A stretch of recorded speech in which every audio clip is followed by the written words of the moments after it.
Thank you and welcome to the show today. The topic this morning is minorities in science, mathematics, technology, and engineering.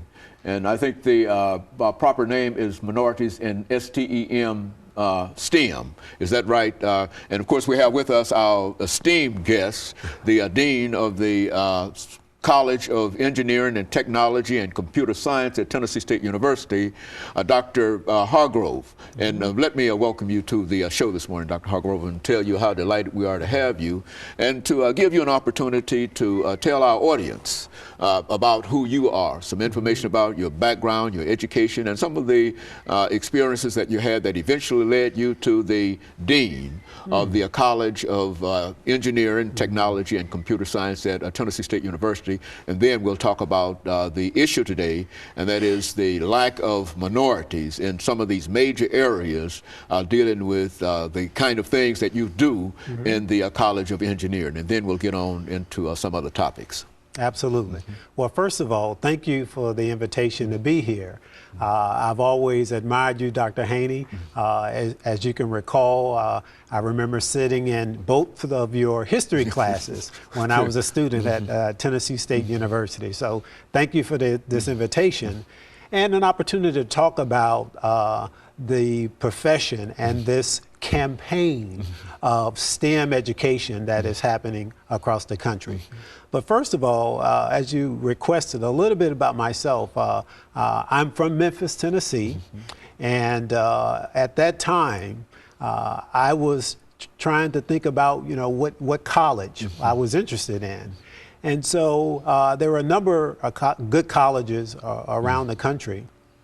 But I recall vividly taking the ACT, and I don't mind saying this publicly, but I would have to say my ACT score wasn't the best. Okay, in fact, it was probably where it was in the teens, I would say.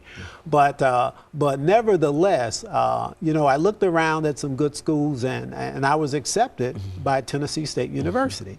And so I made a decision to come to TSU to pursue a degree in engineering or mechanical engineering when I came here in the early 80s. And it was, I have to tell you, Dr. Haney, it was an experience that changed my life, literally.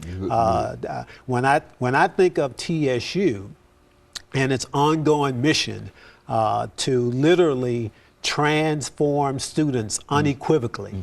TSU, that's the impact it had on me. And came to TSU, major in mechanical engineering, and it was at that point, in my junior year, I would say to you, I knew I wanted to be a college professor. And there's a professor there even to this day, Professor Y.Y. Clark, helped make that major decision in my life and my career to become a college professor. And so after graduating from Tennessee State University with a bachelor's degree in mechanical engineering, I went on to receive a master's degree in engineering immediately after that. Worked for a few years for General Electric and General Motors, and then eventually came back and pursued the terminal degree, a PhD in engineering.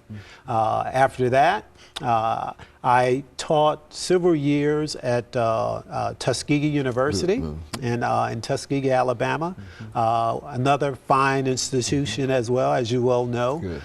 Served as an assistant professor of mechanical engineering there, and also an assistant dean at the time as well. And after that, I traveled to Morgan State University in Baltimore, Maryland, serving as a department chair.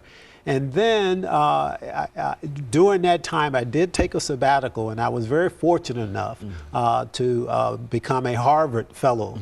So I took a sabbatical and spent a year at Harvard University. And at the time, while I was at Morgan, I got the call about this opportunity to consider becoming the Dean of the College of Engineering, Technology, and Computer Science at my alma mater. At Tennessee State University. And so I was elated, and went through the interview process and was very fortunate. And I say that humbly, very fortunate to be selected and to serve in this capacity as the Dean of the College of Engineering, Technology, and Computer Science, the very same unit that produced me as an 18-year-old going to college at TSU. And of course, Dean, we're getting ready for our first commercial break, but that's exactly the information that we were looking for. And when we come back during the second segment, we can talk about some of the challenges that you face dealing with this whole issue of minorities in these areas, and especially how you were able to overcome it, and what are you doing now in terms of helping others to overcome it. And we'll be back with our audience following this very, very short commercial break.